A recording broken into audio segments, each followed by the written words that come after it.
Assalamualaikum warahmatullahi wabarakatuh. Waalaikumsalam warahmatullahi wabarakatuh. Salam bagi penonton semua. Semoga antum semua selalu diberikan keberkahan umur dan kesehatan selalu. Amin. Amin. Baik, selamat datang di UCast atau Abi Podcast. Jadi hari ini kita kedatangan tamu yang masya Allah, yaitu yang paling masya Allah bicara, yaitu Fatih Izzuddin Haq. Selamat datang. Ya, Insya Allah. Jadi gimana nih Teh, hari ini? alhamdulillah baik-baik saja. Jadi saya nanti akan memaparkan beberapa nasihat-nasihat atau kajian tentang mengimani kitab-kitab Allah Subhanahu wa taala. Masya Allah. Ini Fatih ini suatu orang yang ilmunya Masya Allah ya. Oke Teh, langsung aja nih. Gue mau cerita-cerita nih Teh. Antum punya kisah nggak sih? Yang kisahnya tuh dapat kita pelajari dalam kehidupan sehari-hari kita. Dan kalau memang kisahnya itu punya keburukan dalam itu, apakah kita wajib untuk menjauhinya? Gimana? Ada nggak ceritanya? Baik. Berbicara soal kisah yang ada di dalam Al-Qur'anul Karim, pasti tidak jauh dari yang namanya berbagai keutamaan ataupun kelebihan yang Allah berikan kepada para hamba-hambanya, dan juga berbagai peringatan yang Allah sebut dalam Al-Quran di dalam kalamnya, yaitu di dalam Al-Quranul Karim ini, yang wajib bagi kita semua ini untuk mengimaninya. Nah, kalau boleh tahu apa tuh ceritanya? Nah, kalau anda ingin mengetahuinya, Allah telah berfirman dalam surat Al-Maidah ayat 27. Coba Mbak, tolong bukain Mbak, surat Al-Maidah ayat 27.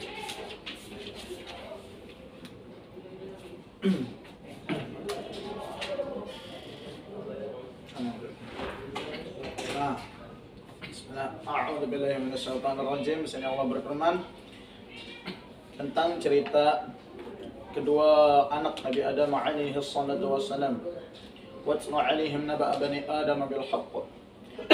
Dan ceritakan Muhammad yang sebenarnya kepada mereka tentang kisah kedua putra Adam. Nah, lanjut ya, saya dengan langsung artinya saja. Ketika keduanya mempersembahkan korban, maka korban salah seorang dari mereka berdua, Habil, diterima, dan dari yang lain Qabil tidak diterima. Dan dia Qabil berkata, sungguh aku pasti membunuhmu. Dan Habil berkata, sesungguhnya Allah hanya akan menerima amal dari orang-orang yang bertakwa. Nah, pokoknya kan guys, sebenarnya dari cerita ini masih panjang kan ya ayat, nah, untuk mau persingkat juga. Jadi kisah dalam cerita ini itu mengisahkan tentang Berarti hari ini antum yang menceritakan kisah Habil dan Qabil. iya, Qabil dengan Habil, dua anak dari Nabi Adam. Nah, jadi kisah ini mengisahkan sebuah, ini lebih ke peringatan sih guys. Kalau untuk ibroh ataupun pelajaran yang kita bisa ambil, ini lebih ke peringatan, karena ini menceritakan tentang orang yang pertama kali membunuh satu nyawa manusia di muka bumi ini, yaitu ketika Qabil membunuh saudaranya itu atau adiknya Habil. Dikarenakan kenapa? Dikarenakan berbagai penyakit hati yang ia miliki dari Qabil. Dikarenakan ia juga dalam riwayat disebutkan ketika Qabil dengan Habil ingin berkorban, di dalam kitab Qisasul Anbiya itu disebutkan Habil dia berkorban dengan seekor domba atau kambing yang gemuk, domba atau kambing tersebut. Nah, sementara Qabil dia berkorban dengan berapa butir padi gitu kalau nggak salah. Nah, setelah itu ketika mereka berdua ingin berkorban dan dipersembahkan kepada Allah Subhanahu wa taala, maka Allah menerima korban Habil. Nah, kenapa di sini dibuat sebuah perjanjian mereka disuruh berkorban oleh Allah? Karena di sini menentukan dalam riwayat itu, dalam kitab Qisasul Anbiya ini menentukan tentang pasangan istri mereka. Jadi sebenarnya itu kan ada dalam riwayat, misalnya nih, saya lupa lagi nama apa sih pasangan istri mereka. Jadi misalnya ada Fulana A sama Fulana B, ya kan? Nah, misalnya nih, si Habil ini pengen sama Fulana B. Nah, tapi si Qabil pengen sama Fulana A gitu. Jadi mereka itu punya saling kebencian satu sama lain. Kan. Jadi itu sebenarnya kan tadi yang saya bilang Habil pengen nama fulana B, Iya. Qabil sama pengen nama fulana A kan. Nah, tapi sebenarnya Nabi Adam ngomong si Habil ini disuruh sama fulana A. Nah, fulana A ini tadi yang dipengen nama Qabil kan. Iya. Nah, oleh karena itu Allah membuat kesepakatan kepada mereka untuk berkorban. Siapa yang korbannya bagus, itu akan yang diterima oleh Allah Subhanahu wa taala, maka mereka akan mendapatkan fulana A, ya kan? B. Ya, fulana B kan? Iya. Nah, iya. Sementara kan tadi Habil fulana B, besok Qabil nama fulana A. Iya. Terbalas lah, nah gitu. Nah, pokoknya walhasil pada akhirnya si Habil mendapatkan pasangan yang memang udah ditakdirkan dengan dia, tapi yang Qabil yang pasangannya tersebut dia pengen nama fulana yang lain itu, tapi malah dia mendapatkan sama yang lain itu. Nah, pada akhirnya disitulah mulai kebencian dari Qabil dan dia bersumpah dalam tadi di dalam Al-Quran ya disebutkan dia bersumpah untuk membunuh Habil. Mana ya? Tunggu. Berarti mereka saling membenci karena Kalau soal membenci itu sebenarnya Habil itu dalam riwayat juga disebutkan dalam kitab kisah Anbiya, Habil itu dia punya fisik lebih besar daripada Qabil. Habis itu memang kelebihan si Habil, si Ade ini lebih banyak daripada Qabil juga. Tapi kan karena memang udah kelebihan, tapi ya bagaimana lagi, karena abangnya itu si Qabil udah benci dan ingin bersumpah untuk membunuh adiknya, maka terjadilah sebuah pembunuhan pertama di muka bumi ini. Nah, di sini kan yang ini Allah berfirman dalam Al-Quran, mana?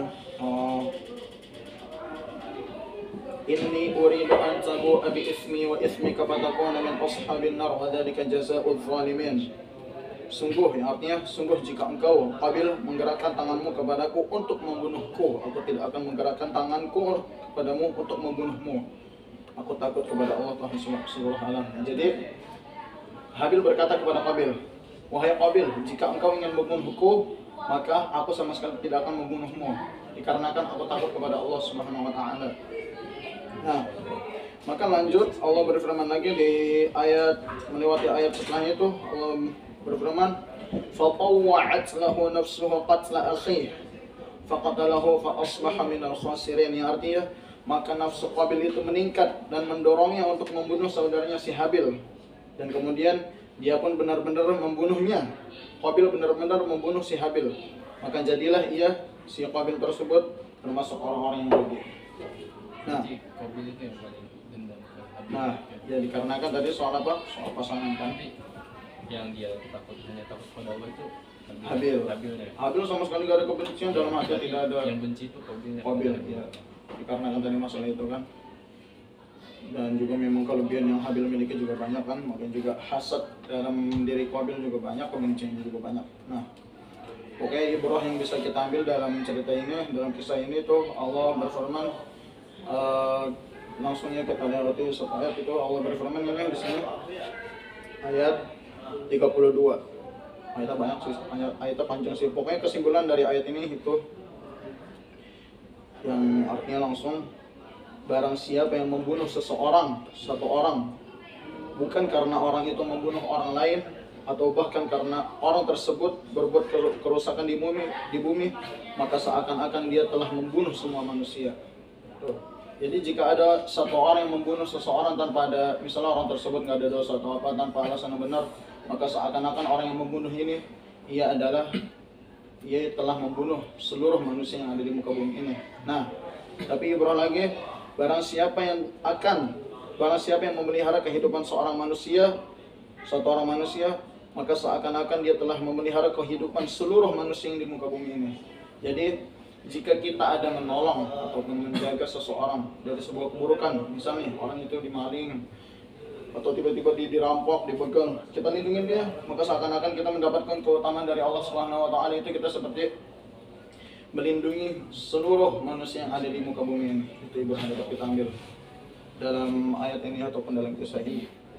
Kalau kehidupan sehari-hari nih, sifat apa tuh yang perlu kita hindari supaya nggak seperti kejadian seperti itu? Nah, sebenarnya kalau soal ini dalam kisah ini, yaitu yang harus kita terapkan dalam sehari-hari itu selalu evaluasi diri untuk membersihkan kita punya hati. dari segala bentuk benci, hasad, apa lagi, iri, dengki. Itu semua itu harus kita benar-benar hilangkan. Karena manusia kalau soal dendam itu gimana ya? Susah. Kalau manusia sudah dendam, setan tuh bakal kencang, Iya. bakal kencang untuk selalu ngebisikin kita tuh setan. Nah makanya itu timbul rasa dendam kita kayak pengen membalas keburukan orang tersebut. Padahal sebenarnya kalau soal keburukan ya kita nggak pulang aja udah. Kan akhirat kan ada milik Allah. Allah udah maha adil udah. Jadi harus kita nggak pulang aja udah. Buat apa kita memikirkan keburukan orang lain?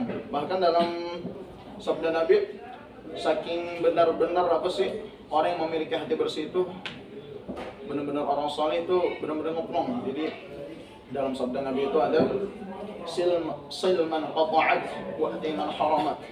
Sambung orang yang putus hubungan dengan ente dan berikanlah sebuah rezekimu kepada orang yang pelit kepadamu. Sekarang aneh pengen tanya ke ente, Mar, susah atau enggak? Misal nih, lu lagi jalan biasa nih. Nah, tiba-tiba ada orang yang nonjok ente. Nah gimana tuh? Nah, tiba-tiba ada orang yang nonjok ente gara-gara dia lagi kesel sama ente. Nah, ente gimana tuh? Nah, coba nih misalnya ente diem biasa. Bisa berlanjut nah itu berjalannya waktu. Ente salah sama dia. Padahal dosanya dia kan, bukan ente kan? Nah itu yang kayak gitu tuh harus dimiliki setiap orang, hatinya bersih. Susah nggak kayak gitu? Berarti nggak ada Kurang susah apa? Nggak ada kebencian ya kok? Nggak ada kebencian sama sekali dalam hatinya. Walaupun dia benci kita. Iya, walaupun dia benci kita, tapi kita tetap sabar. lakukan. Kan soal akhirat, kalau soal kisos gitu, walaupun sebenarnya ada juga dalam Al-Quran disebutkan di halaman tersebut tadi di yang bagian bawah itu ada halamannya tentang masalah kisos, ada dalam Al-Quran disebutkan kayak gitu. Nah, tapi tadi ngomongin lagi soal ini, kalau misalnya nih ada satu orang di kelas kita namanya Fulan A. Dia Fulan A ini pengen ngasih makanan ke seluruh teman-teman kita yang ada di kelas itu. Nah, ternyata pas dia ngasih makanan ke seluruh teman-teman kita sama walas-walas kita sama ustadz-ustadz kita tuh, ternyata kita kagak dikasih. Karena mungkin dia lagi benci sama kita, lagi tidak suka sama kita. Nah, gak enak kan? Nah, kalau perasaan ente pada kayak gimana? Kalau perasaan ente kayak gimana? Pasti bercampur aduk kan tuh Iya, hati. Wah, semua pasti bingung. kurang ajar makan ini orang. Nah, dalam sabda Nabi apa? Wa'ti man harama, berikanlah orang yang pelit kepadamu. Nah, misal kalau udah selesai dia ngasih, pas udah selesai jam pelajaran, nah, ente tiba-tiba ngajak dia, Fulan, ta'al, sini, aneh yang terakhir nanti ke IC 40. Orang-orang yang kayak gini yang Allah cari, yang bersih hatinya tuh, itu yang Allah cari. Kayak gitu nggak? Hah? Lu sendiri kayak gitu? Waduh susah itu mas banget belajar itu soal membersihkan hati itu maksudnya ngoplong kayak gitu susah banget itu. Yang kayak gitu siapa kan? Hah? Yang kayak gitu ada? Orang-orang saleh yang kita tahu itu orang-orang saleh kayak misalnya alim ulama ada banyak orang-orang zaman sekarang juga ada banyak para ya ini nggak bisa sebutin orangnya kan orang-orang saleh kan banyak di dunia ini. Di Jepang ada nggak di Jepang? Allah alam Anda juga bukan termasuk orang kayak gitu. Emang yang dikira ketika hati kita itu campur aduk gampang buat ini kita nyari solusi biar hati kita yang dari ini susah ya. Udah mungkin itu aja ya. Masya Allah sekali semuanya, cerita yang sangat inspiratif dari Pak Ananda Fatih ini ya. Jadi gimana tuh Pak menurut antum kesimpulan dari cerita ini tuh singkat aja. Satu kalimat deh, satu kalimat. Habil dan Qabil ya tadi ya. Iya. Adalah jangan iri dan dengki terhadap kelebihan yang dimiliki seseorang. Karena Allah telah menempatkan orang di posisinya masing-masing. Ada jalan yang lebih bagus untuk jadi kalau memang jalan itu tidak diperuntukkan untuk seperti itu sih. Baik, mungkin podcast singkat ini sudah sampai di akhir acara. Terima Alhamdulillah. kasih kepada Fatih yang Jazakumullah memberikan khairan. ilmu yang sangat bermanfaat untuk kita semua. Amin. Juga kepada para penonton yang sudah menonton video ini, semoga bisa mendapatkan hikmah dari cerita yang sudah diceritakan oleh Amin. Fatih ini. Amin. Baik, terima kasih semuanya. Ya, assalamualaikum warahmatullahi wabarakatuh.